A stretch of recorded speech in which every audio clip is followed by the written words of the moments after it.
Rabisco. Rabisco. Rabisco. Rabisco. Rabisco Podcast, uma produção, canal de versão e arte. Fala, ouvintes do Rabisco Podcast e também espectadores, porque nós estamos aqui estreando a nossa série especial do Rabisco Podcast em homenagem aos nossos 5 anos de canal de versão e arte. Pois é, estamos completando 5 aninhos de atividades, cobrindo a cultura de uma forma muito passional, se é que eu posso dizer isso. E para poder apresentar aqui comigo esse Rabisco Podcast especial, está aqui nossa querida Bia Ramstaller. Oi, eu adorei a história do passional, porque toda a mídia né, usa o discurso contrário a esse. Apaixonados pela cultura, com certeza.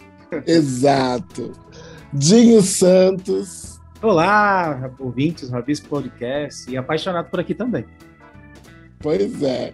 E o nosso querido colunista Thiago Nunes. Oi, gente, eu aqui de novo.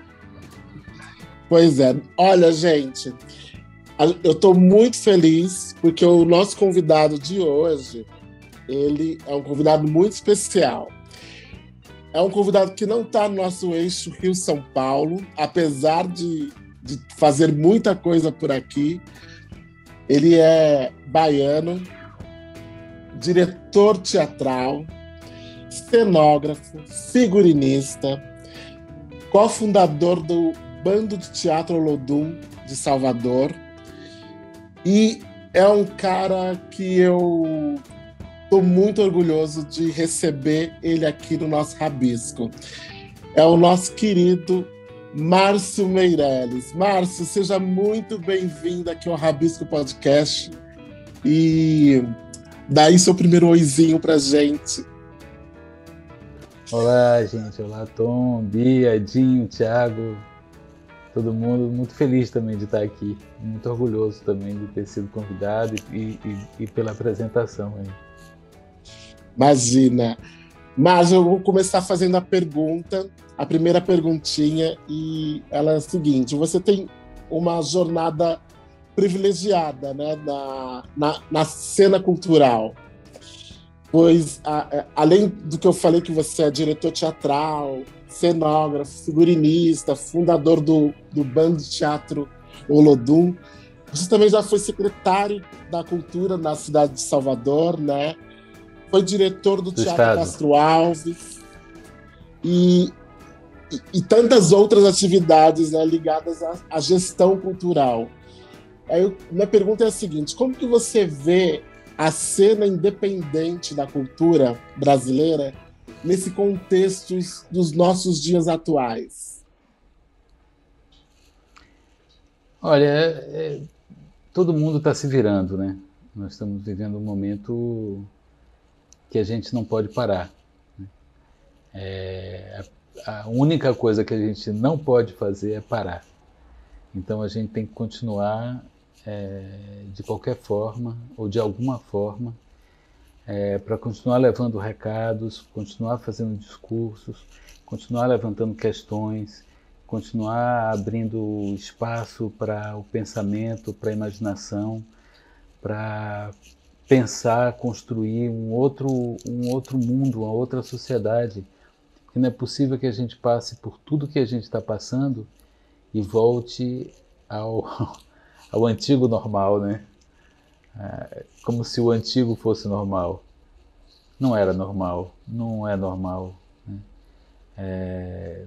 Enfim, a gente tem que aprender alguma coisa com a natureza, né? O universo está dando muitos recados e eu acho que cabe também ao artista, à arte, refletir sobre essas mensagens, né?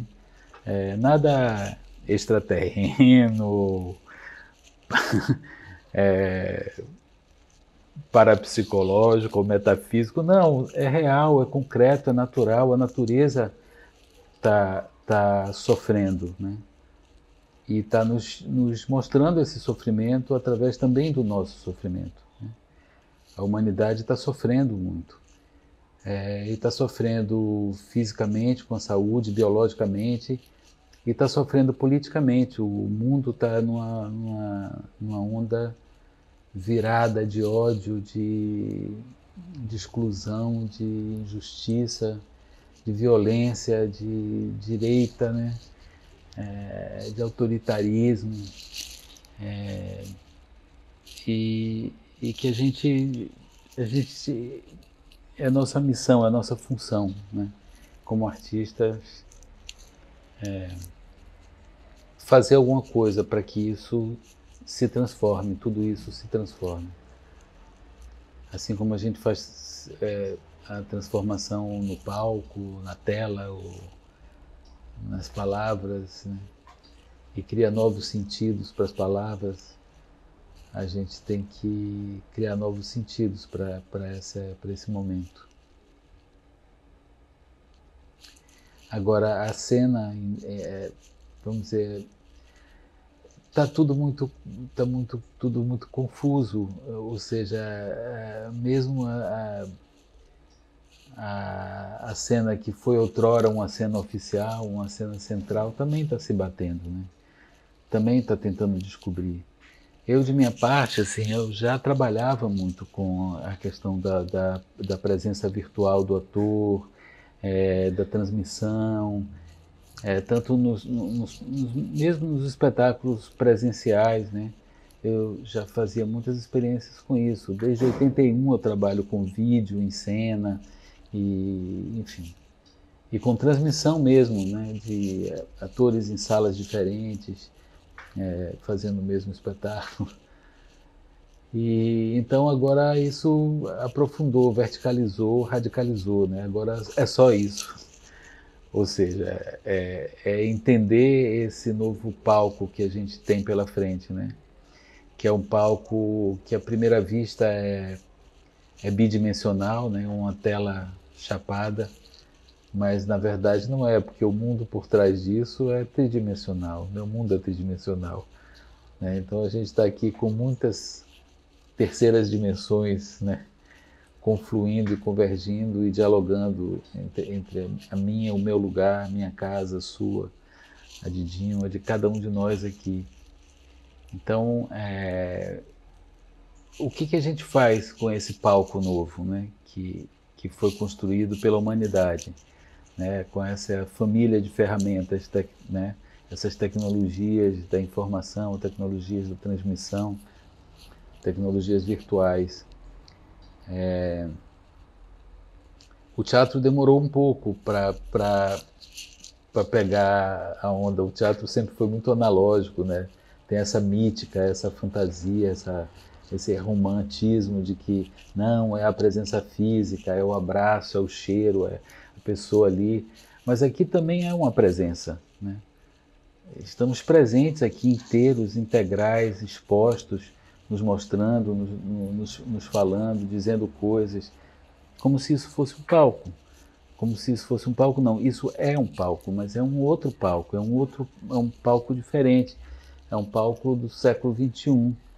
Não é um palco do século XIX ou do século XX, é um palco do século XXI. E que eu acho que veio para ficar.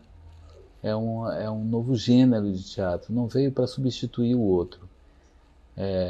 Claro que se é possível a gente ocupar de novo o teatro municipal, vamos fazer óperas incríveis, com multidões correndo de um lado para o outro, que eu adoro. Mas, enquanto isso não é possível, né, vamos fazer nosso teatro aqui. Agora vou estrear, agora domingo, né, a quinta peça, desde que começou essa loucura. A quinta peça virtual, esse web teatro, porque agora o teatro, esse lugar de onde se vê, é uma rede, né, no mundo, e a gente ganhou isso. Ganhou um público que pode estar em qualquer lugar do mundo. A gente também pode ser público de um espetáculo que está em qualquer lugar do mundo. Assim como os atores e as atrizes, os músicos e todos nós podemos estar em cada cidade e estar junto aqui nesse mesmo palco.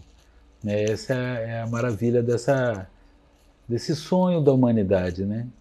De estar presente em muitos lugares e de romper essa barreira da distância, do espaço, né? Compartilhando o mesmo tempo. Esse tempo é real. Eu estou aqui, você está aí, a gente está se vendo, está se falando. Mas o espaço é um outro espaço, né? Novo, desconhecido, e que tem maravilhas. E tem uma ferramentas sofisticadíssimas, né, nesses aplicativos, nessas ferramentas, softwares e plataformas e tudo mais. Mas, de qualquer forma, ainda é muito rudimentar, né? Ainda é muito... Como é isso? Né? Como é que a gente, às vezes, transpõe assim, o que é um cenário aqui, né? Nessa cena virtual? O que é a luz, né? O ator próprio faz a sua luz, move sua luz, enquanto uma cena e outra já transforma ali.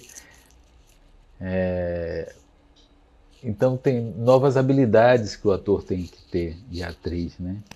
Inclusive a questão da atuação mesmo, que é diferente, é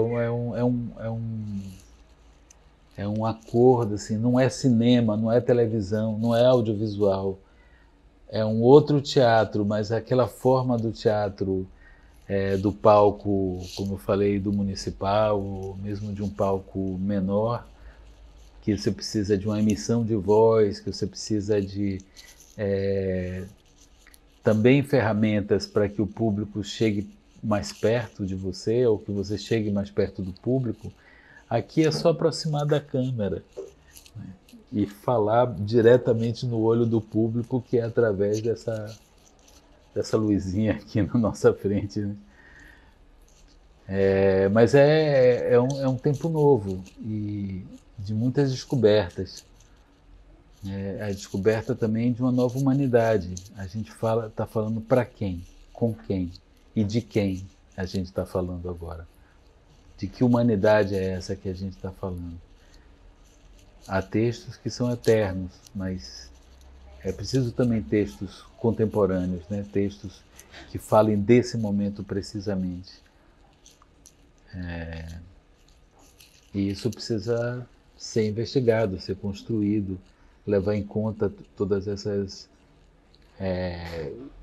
ao mesmo tempo, limitações, dificuldades, ao mesmo tempo, uma expansão quase infinita, né? A gente pode fazer tudo.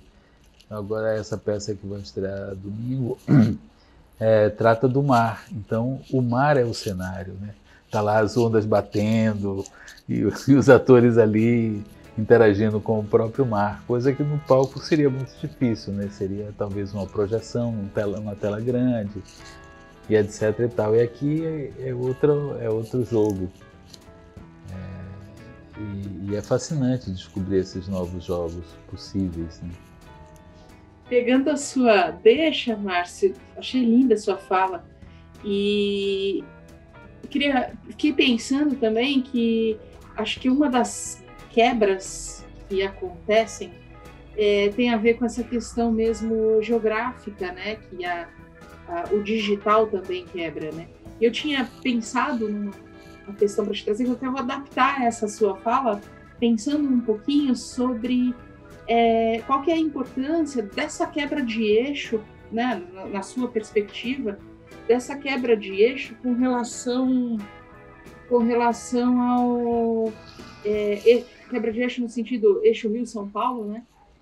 Com relação a esse cenário todo, porque a gente tem sempre uma coisa de uma imposição daquilo que se produz dentro do eixo Rio-São Paulo, e principalmente olhando daqui, né, do eixo para o Brasil, a gente se acostuma a acessar o que produz aqui, né? E de repente, com esse cenário todo que você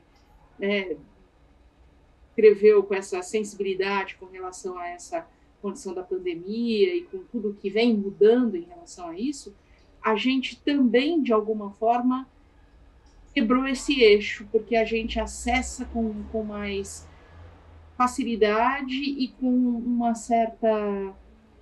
se tornou normal dentro dessa condição que a gente vive.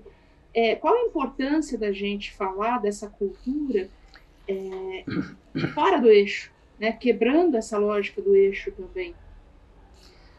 Olha, essa tentativa, né? Essas muitas tentativas de estar fora do eixo, ou de se manter fora do eixo, mas ao mesmo tempo ter visibilidade,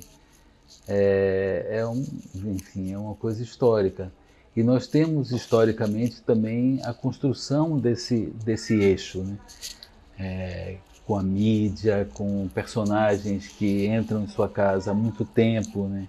Atores, atrizes, uma lógica, uma estética, uma poética da telenovela, do cinema, ou mesmo quando esses atores que são midiáticos, que têm né, uma projeção nacional por causa da televisão ou do cinema, vêm ao teatro, vêm à nossa cidade, né, no nosso teatro, e se apresenta, tem essa dimensão.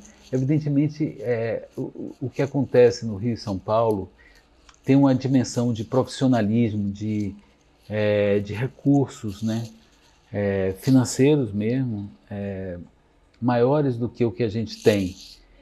Então, a gente agora tem essa hipótese.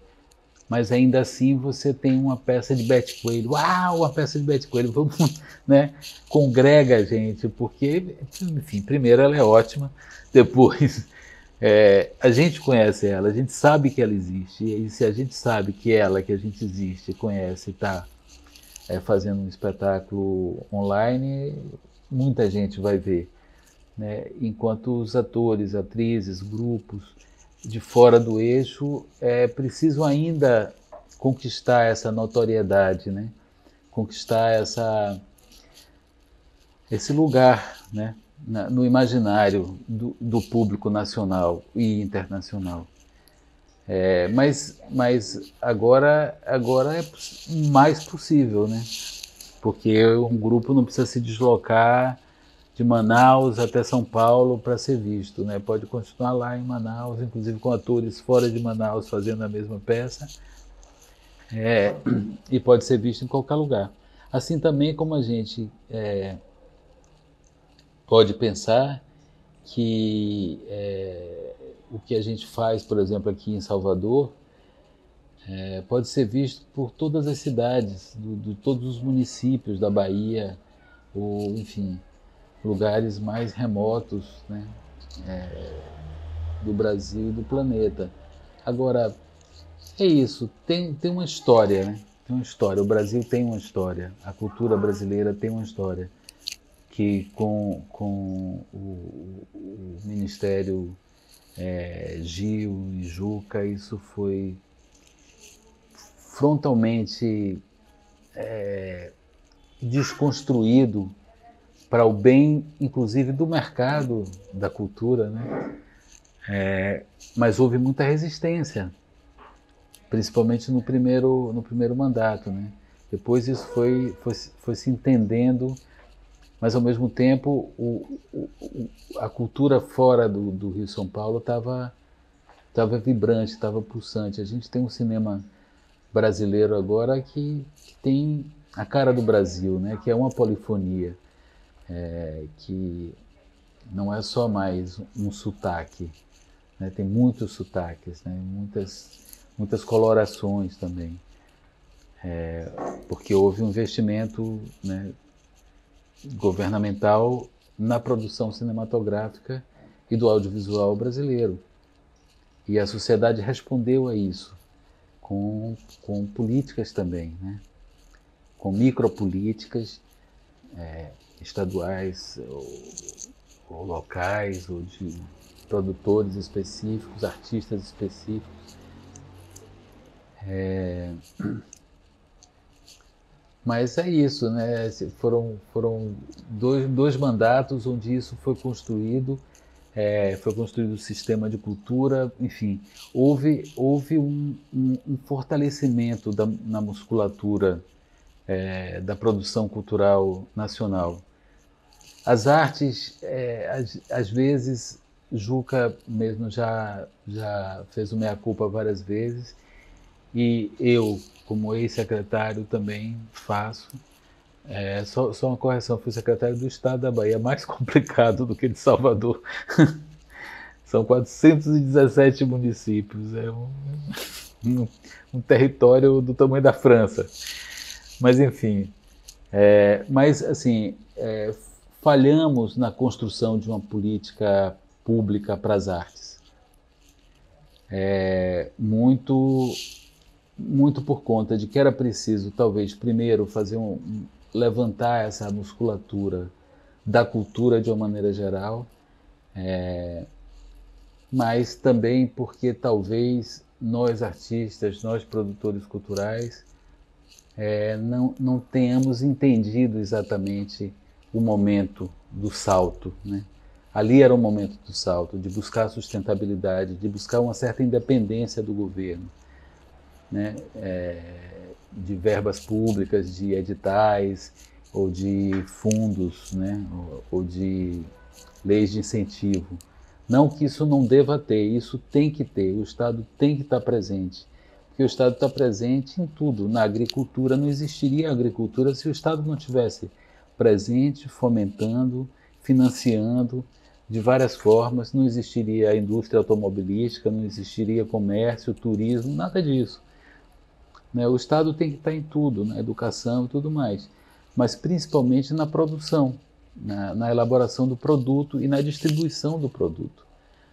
Então é uma coisa que, assim, às vezes eu tenho uns choques com meus colegas por causa disso, quando você fala, não, é um produto, não, como é um produto, é uma obra de arte, como se a obra de arte não fosse um produto, né? A gente fala, a minha produção, a produção gera o quê? Produto. Então, e um produto tem leis de mercado, tem uma série de coisas, a gente movimenta a economia, e é importante entender isso, e é importante a troca, e aí a gente se esbarra, ao mesmo tempo, um Estado que fomenta, esse Estado puxa o tapete quando quase que obriga a gente a oferecer os produtos de graça. É preciso que a gente também, de alguma forma, pressione por políticas, não só recursos, né? Claro que toda política é feita a partir de recursos, mas existem políticas de construção, né? Políticas públicas que promovem a sustentabilidade de um setor, né? Assim como agricultura, indústria, comércio, etc. e tal. Mas a gente não se pensa assim. A gente não se pensa a arte, as artes cênicas como um fator econômico, né? Como uma atividade geradora de emprego, de tudo. Claro que o simbólico é mais importante, claro que isso é a função, como o alimento é mais importante do que a agricultura, mas é preciso, né, alguém plantar, alguém semear, alguém colher, alguém distribuir, tudo isso, né? E isso é economia, porque as pessoas que plantam, que também tem que viver, também tem que comer, também tem que se alimentar e por aí vai. Então é uma cadeia, um sistema. Agora, esse momento agora, bicho, eu não sei como é que a gente vai retomar esse sistema de troca, né? Principalmente porque a produção está intensa, graças a Deus, né? E ainda mais com a lei Aldir Blanc, né? Que foi muito importante, mas, enfim, não sei como foi nos outros estados, nas outras cidades. Aqui foi muito difícil pensar em um legado, entendeu? Em uma base. O que ficou? A gente produziu, claro, distribuiu a grana, beleza, necessário, todo mundo ganhou um pouco, mas e o legado? E agora? tem que ter uma nova lei, né, Aldir Blanc. E aí, se sempre for assim, a gente sempre vai ficar dependendo dessa lei e dependendo principalmente que, enfim, os nossos representantes progressistas, né, que pensam a cultura, que pensam em políticas sociais mais do que financeiras e arma e destruição, né? Ficarem lutando com a gente ou por nós para que esses governos que não são muito amigáveis a nós façam seu papel, né? Entendam a importância da produção cultural, da produção simbólica, da produção de imagens. Mas o fato é que a produção simbólica, a gente está lutando com outras produções simbólicas, que é a religiosa, né? Que produz símbolos, e trabalha com a faixa de nosso sentimento, que é a fé, né? Então é muito difícil a gente contestar a fé, né? Ou argumentar contra a fé, ou com a fé, né? E essa manipulação da fé, enfim, reforçada por um imaginário, por questões simbólicas antigas, né, ancestrais, e a transformação e a manipulação de outros ritos, de outras religiões, que são incorporados a essas novas igrejas comerciais, né? A luta está difícil. Está difícil, e eu temo que a gente caminhe para uma coisa meio difícil mesmo, né? Meio incontornável, de fundamentalismo religioso, né? de uma mistura, de uma mescla de política, poder, né? Político e religioso ao mesmo tempo, e econômico, porque são impérios, né?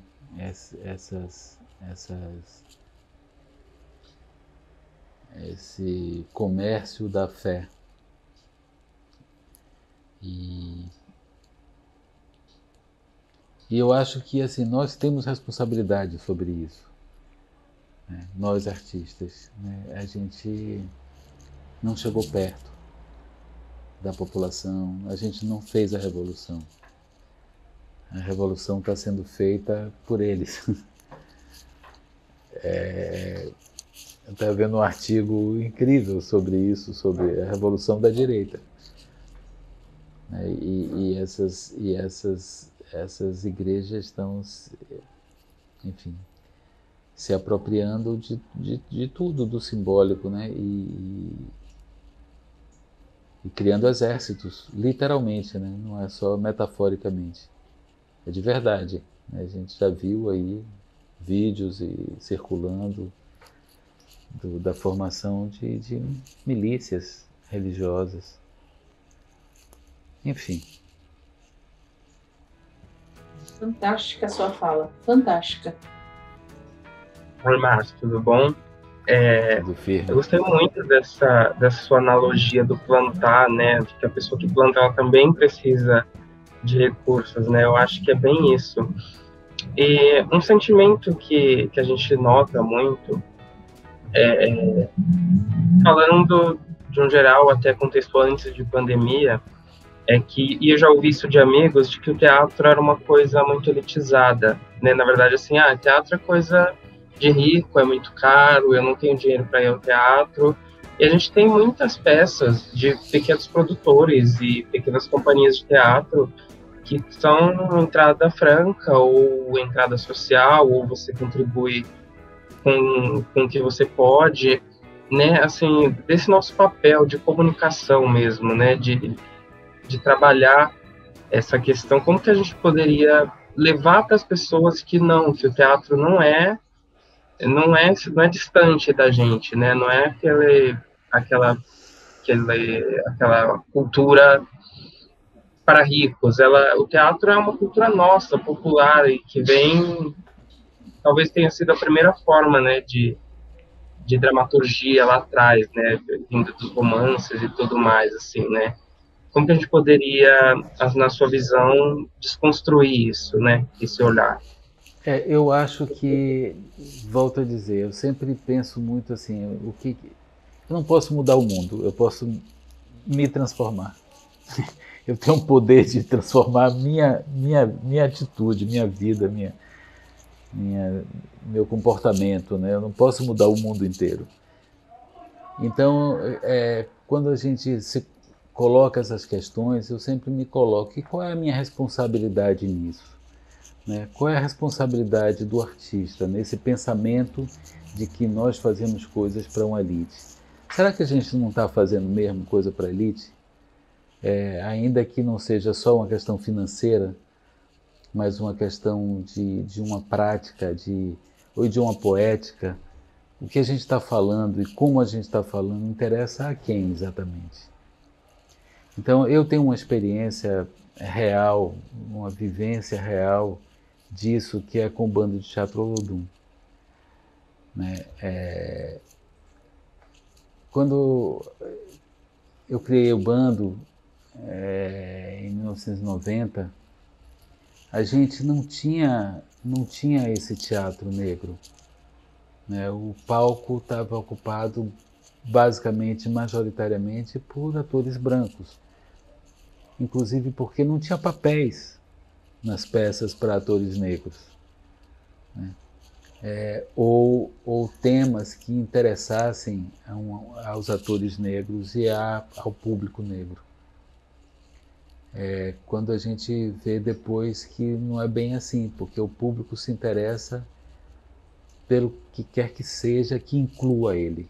Né? Porque essa coisa poética do teatro. O teatro é a única linguagem que o lugar onde ela acontece e a linguagem tem o mesmo nome em muitas línguas, em quase todas as línguas. Teatro é a linguagem e teatro é o lugar onde acontece. Agora, teatro é o lugar de onde se vê. Né? A palavra grega teatro significa lugar de onde se vê, ou seja, é o público. Teatro é o público, né? É o lugar do público. Não, nós somos a cena. Então, se o público não está incluído nisso, não há teatro, só tem a cena. Só temos nós e nossos egos e nossas vaidades desfilando para nós próprios. Né? Então, por exemplo, quando criei o bando, não tinha uma dramaturgia, então a gente começou a construir uma dramaturgia, construir uma forma de se expressar e buscar assuntos que interessassem aqueles atores que iam falar, mas também aos vizinhos deles que eram convidados e que vinham assistir. Aí a gente começou a perceber isso, que na verdade o público negro das peças do bando eram os vizinhos, os amigos, a família, etc. Convidados, não tinha um público espontâneo. E aí eu tive acesso a uma pesquisa que demonstrava, que somente 1% da plateia soteropolitana era negra. Olha, uma cidade com 80% da população negra, se você tem 1% da plateia dos teatros ser negra, alguma coisa está muito doente, né? Muito estranha, muito dói isso aí. E aí a gente fez o Cabaré da Raça, e fez Meia Entrada para Negro, e foi um escândalo nacional, com Boris Casoy me acusando de racista, de tudo mais. E aconteceu uma revolução, uma micro-revolução no Teatro Vila Velha. Mais de 60% do público era de pessoas negras e pagantes, e que vinham espontaneamente, não eram os amigos, os parentes. E isso se manteve nos espetáculos do bando. Então isso foi até um ponto que em 2006, quando a gente fez O Sonho de uma Noite de Verão, ou seja, 16 anos depois, né? Luísa Bairros, né? Muita saudade dessa mulher. Ela olhou para mim no final do espetáculo e falou assim: Márcio, você reparou que 90% da plateia é preta? Isso para mim foi uma vitória, porque era uma plateia basicamente ou majoritariamente de negros para ver Shakespeare.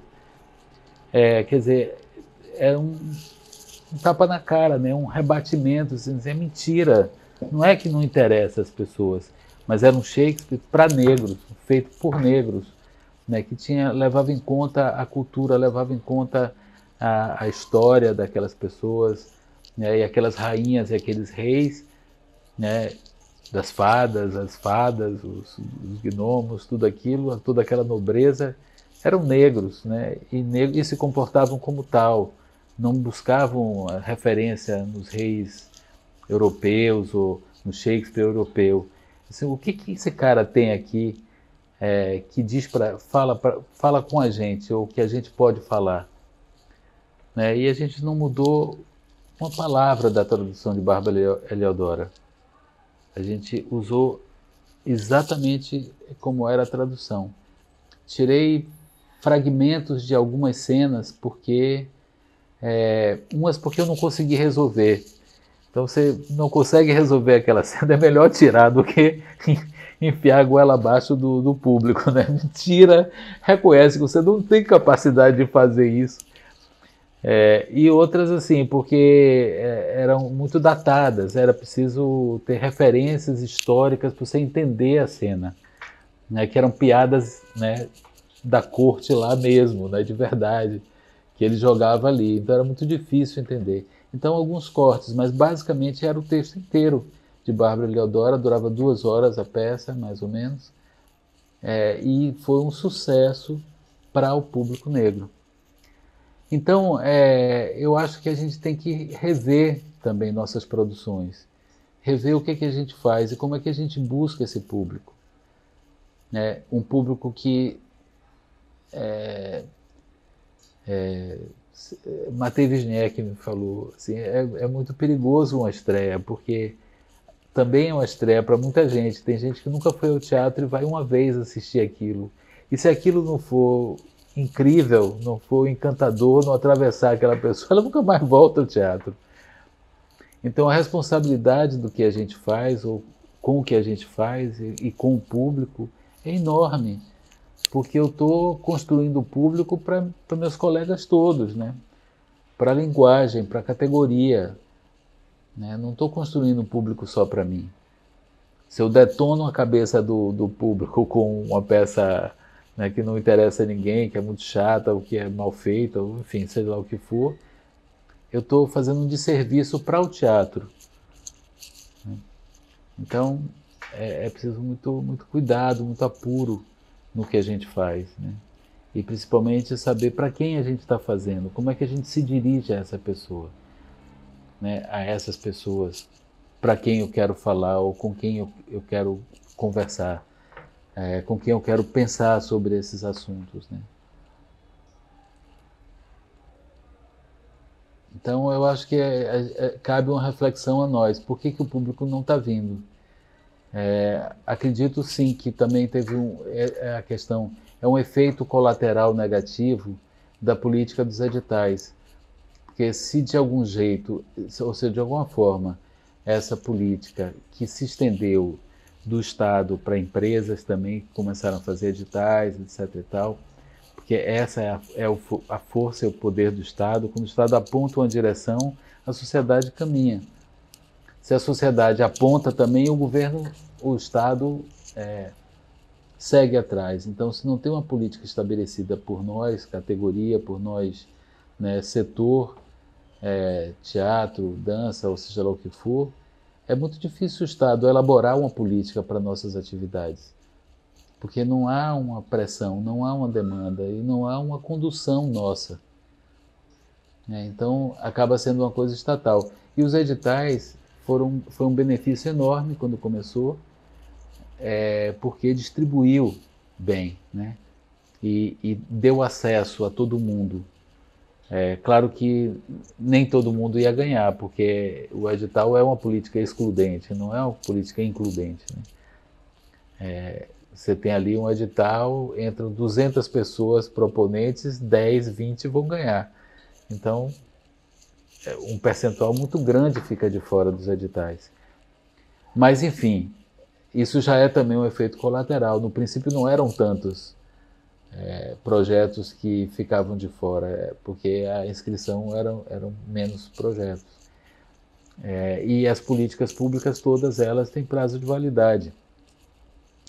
Tem que ser repensada e refeita e atualizando, levantando dados, né, acompanhando como é que ela está acontecendo, o que está acontecendo a partir dessa política, né? Mas o outro efeito colateral foi esse, que acabou assim, você tem que fazer 8 espetáculos, você faz 8 espetáculos, acabou. Você já está tudo pago, o seu cachê já está garantido, você faz 8, faz outro edital, faz outro projeto para ganhar outro edital, para ganhar mais uma grana e, né, matar seu cachê ali e tal. Quando, assim, minha geração para trás, a gente dependia do público, né? A gente ficava meses em cartaz, ou uma semana, não deu certo o espetáculo, tira logo porque vai ser prejuízo. Ou então a gente ficava ali, né? Ganhou aqui, ganhou ali, refaz, pensa, repensa. Tinha um diálogo com o público. O público, a crítica, o papel da crítica, né? Do jornal, da reflexão também crítica sobre o espetáculo. E como o teatro é uma arte viva, você pode reformular, né? Você pode repensar. Pô, deu errado mesmo isso aqui, eu posso refazer.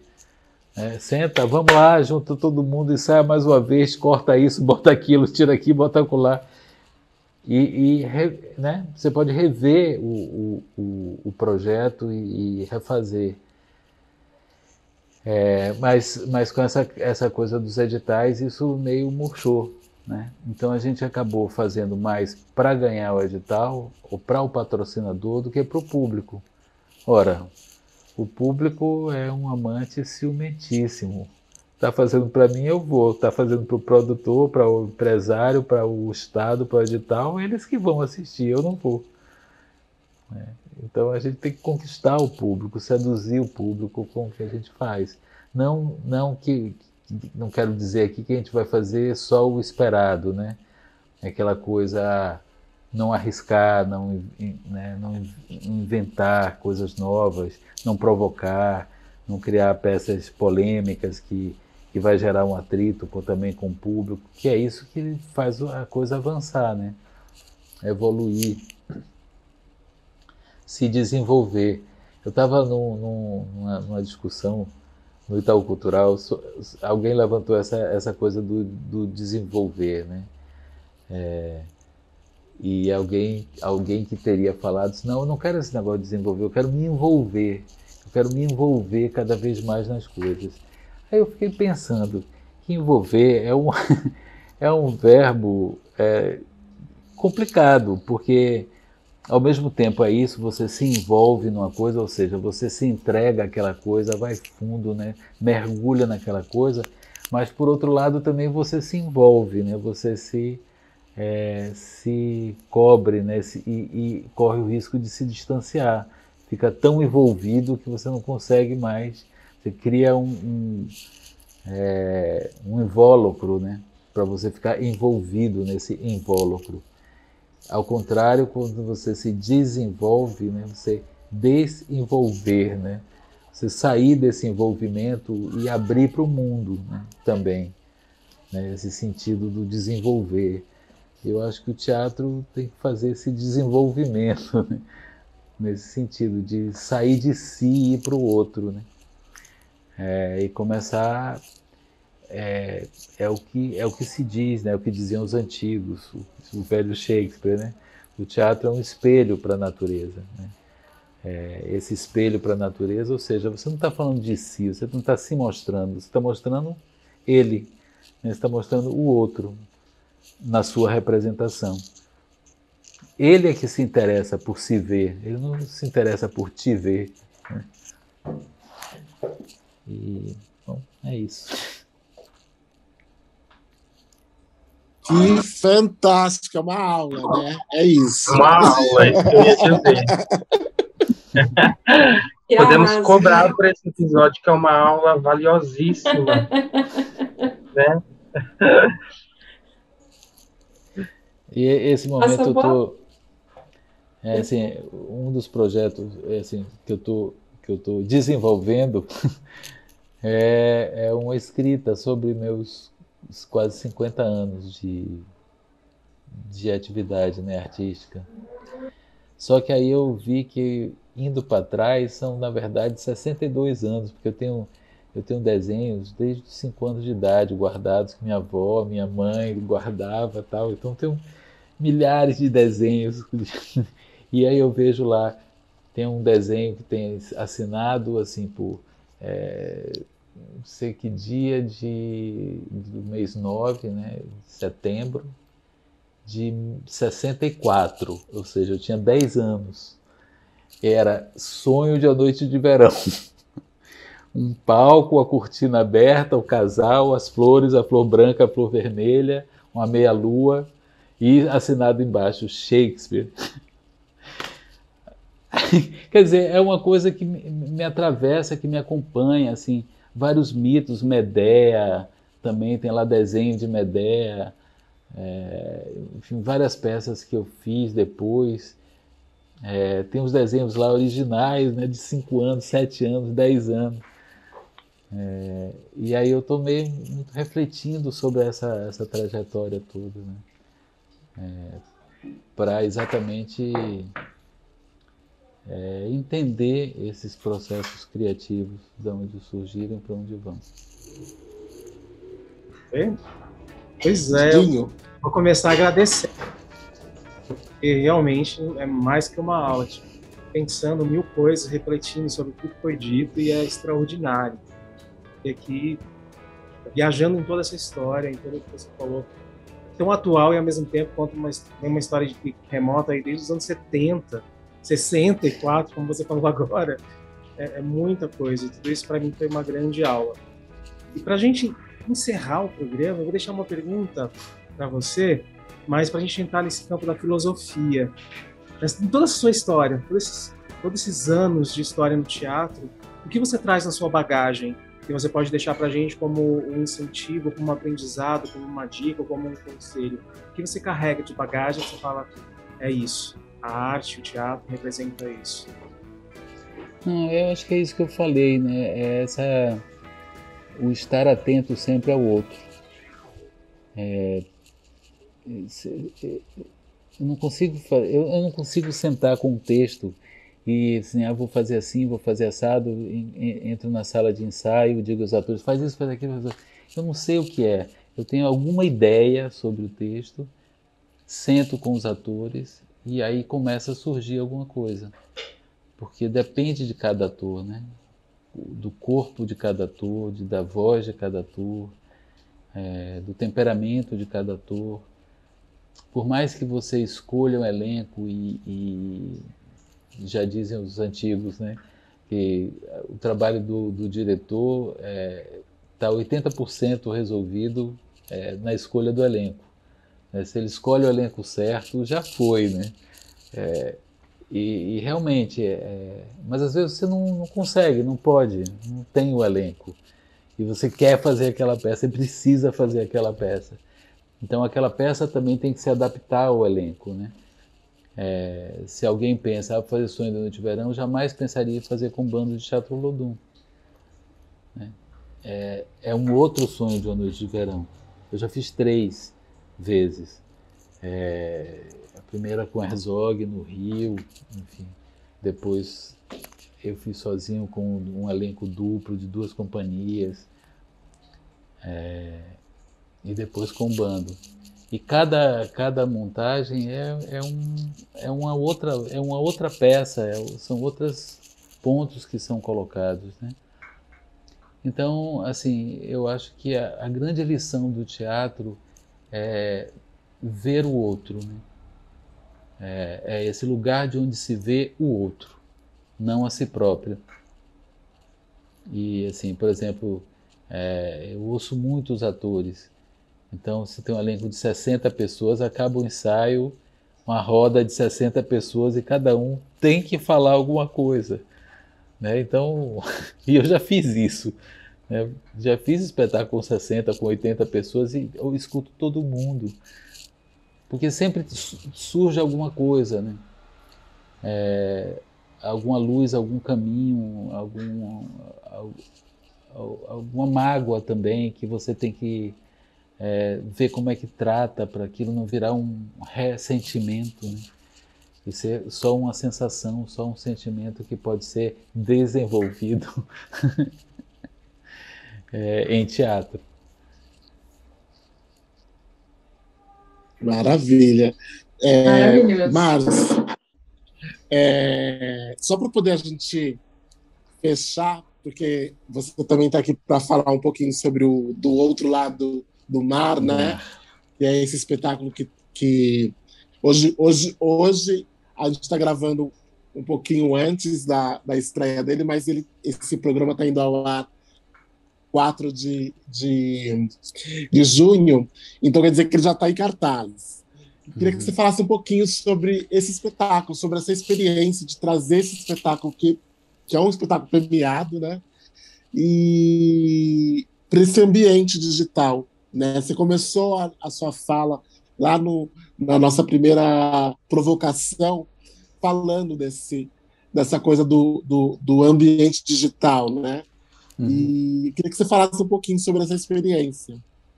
Então, essa experiência, assim, começou antes da pandemia. Edu Coutinho, que é um ator que eu gosto muito, e gosto da pessoa, é uma pessoa que eu gosto muito, falou assim, vamos fazer alguma coisa, vamos. Aí ele esteve aqui em casa, eu peguei uma porrada de textos latino-americanos, espanhóis, que eu não tinha lido ainda, e entreguei para ele. Falou assim, olha aí, lê e escolhe um. Aí ele, enfim, passou, aí caiu a pandemia. Ele estava com os livros todos na mão. Aí, um belo dia ele me ligou, assim, olha, eu achei o texto que a gente pode fazer. Aí mandou o texto, eu adorei. É lindo e assim, e engraçado que é uma ponte, é quase um crossover com o Embarque Imediato, que eu fiz com Pitanga, né? O texto de Alder, Anunciação, que eu fiz com a família Pitanga, Antônio, Rocco e Camila. E que é uma questão sobre a identidade, só que lá era a perda da identidade, né? E a recuperação ou a reflexão sobre essa questão. Cá é sobre a identidade também, também são dois personagens, mas é sobre ter uma identidade, né? Eles não têm identidade, eles não sabem quem eles são mesmo. E eles têm que descobrir isso. E aí acaba sendo esse jogo do teatro. É um que dá ao outro a identidade. Porque na verdade, a nossa identidade é construída de fora para dentro. É o outro, é o olhar do outro que me forma, que me faz. Né? Não sou eu sozinho que me identifico, né? Então é lindo o texto, assim, e é engraçado porque o personagem masculino é um homem e uma mulher, e é uma autora, né? É um texto feminino. E aí é muito lindo como ela escreve o homem, né? Como é que ela escreve o texto masculino. É essa busca da identidade que depende da mulher, né? Da mãe, da sereia, que essa é outro personagem, né? Então a gente sempre no ensaio pensava assim, olha, essa fala é dela, não é do cara, né? Não é um homem que escreveu, não foi um homem que escreveu isso, foi uma mulher. Então a gente tinha que fazer essa curva, né? e do ponto de vista feminino para poder fazer o personagem masculino. E assim, o texto é muito lindo, a gente entrou em contato com ela, estamos amiguinhos, assim, toda hora a gente se fala, ela com o elenco, ela está muito feliz com a montagem. Agora, é a quinta montagem, né, que eu faço nesse processo, e cada uma teve uma investigação específica. Então a primeira, que foi Fragmento de um Teatro Decomposto, era todo ele na plataforma Zoom, com as ferramentas que a plataforma Zoom fornece. A outra já tinha uma coisa de ilusão, porque era um texto realista dos anos 70, meio inspirado no cordel. Não é exatamente um teatro de cordel, mas todo o universo do cordel, do sertão, da coisa, e também dos anos 70. É um texto político que foi proibido. O autor, quando era vivo, nunca ele conseguiu montar esse texto. Ele tentou 4 vezes e não conseguiu, sempre foi bloqueado. E aí a gente usava essa coisa da ilusão, né? Do chroma key. Então tinham cenários que eram coisas meio gráficas, mas a gente criava a ilusão de que os atores estavam no mesmo lugar. Quando a gente falava depois, conversava com o público e dizia que aquilo era ao vivo e cada um estava em sua casa, era um choque. Como assim? Como é que vocês fazem e tal? E realmente era mágico, né? Como eles olhavam, se falavam, saíam pela porta, entravam pela porta, mas a porta não existia, a porta era um desenho, era um gráfico. E o outro foi um monólogo que eu faço, que é As Palavras de Jó, que também era no Zoom também, mas era como é um monólogo, era só eu e vídeo e som, né, e o músico fazia ao vivo a música. O Pablo, né, os 3 Pablos guerreiros contra o dragão da maldade, que era sobre Picasso, Neruda e Casals, mas também era basicamente sobre o papel do artista, né, na luta contra o fascismo e tal, que os 3, com a arte deles, lutaram. Também tinha muito, era um doc quase, tinha muito filme, né, fragmentos de filmes documentários sobre a Guerra Civil Espanhola, sobre, enfim, todo aquele processo das repúblicas espanholas. A gente fez um agora de Glauber para o Itaú, que também era muito em cima de cinema, muito em cima, mas os atores não. E tinha esse jogo da atuação, né, da interpretação, como é que o ator atua, como é que fala Glauber, que é Glauber. E agora esse é o mar, é um personagem também. Então o mar às vezes está revolto, às vezes está calmo, às vezes é pôr do sol, às vezes é não sei o quê. Não tem nenhuma lógica realista de continuidade, vamos dizer assim. Eu estou aqui, o mar está atrás de mim, revolto, aí daqui a pouco vai para o outro, está um mar tranquilo, porque é um outro momento, enfim. Vocês vão ver. Todo domingo, até o dia 20, eu acho, de junho, está no novo Vila Virtual, no YouTube, né? No canal do Vila. É muito bonito, e Andréa Lia também é uma atriz incrível, então são 2 bons atores ali jogando, né? É um jogo legal. Maravilha! Márcio, a gente só tem aqui agradecimentos pela sua linda participação aqui no Rabisco Podcast, e sucesso aí para esse espetáculo do Outro Lado do Mar, né? E venha sempre nos dar essas suas aulas. Só chamar. Só chamar. Beleza. Você já viu que Pessoal, eu falo bastante, né? Então, foi maravilhoso. Obrigada. É a pessoa que não para de falar. Sensacional. Obrigado, Márcio. Foi lindo. Obrigadão, está apaixonado. Um beijo. Valeu, obrigadíssima. Bye bye, brigadão. Tchau, valeu. Boa sorte aí pro podcast e para cada um de vocês. Se cuidem. Obrigado. Também. Suas dicas culturais no Rabisco Podcast. Um oferecimento Canal Diversão em Arte. A sua identidade digital brasileira. Olá, Rabisco Podcast do canal Diversão e Arte. Meu nome é Jaô de Mello e eu tô aqui para convidar vocês e a todos que estão ouvindo para assistirem a nossa videopeça Medo como Fronteira, Diálogos Artísticos com Refugiados. Esse foi um processo muito intenso de trocas durante esse contexto pandêmico que a gente está vivendo entre artistas brasileiros e refugiados que vivem aqui em São Paulo. A gente traçou diferentes paralelos entre Togo, Venezuela, Haiti e Brasil, sempre buscando relatos, histórias, músicas, enfim, vários materiais diversos. A nossa estreia é dia 10, com apresentações no dia 11 e 12, sempre às 8 horas, totalmente gratuito. Basta pegar o seu ingresso na página da Romã Atômica, nossa produtora. Vejo vocês lá! Você ouviu o Rabisco Podcast do canal Diversão e Arte.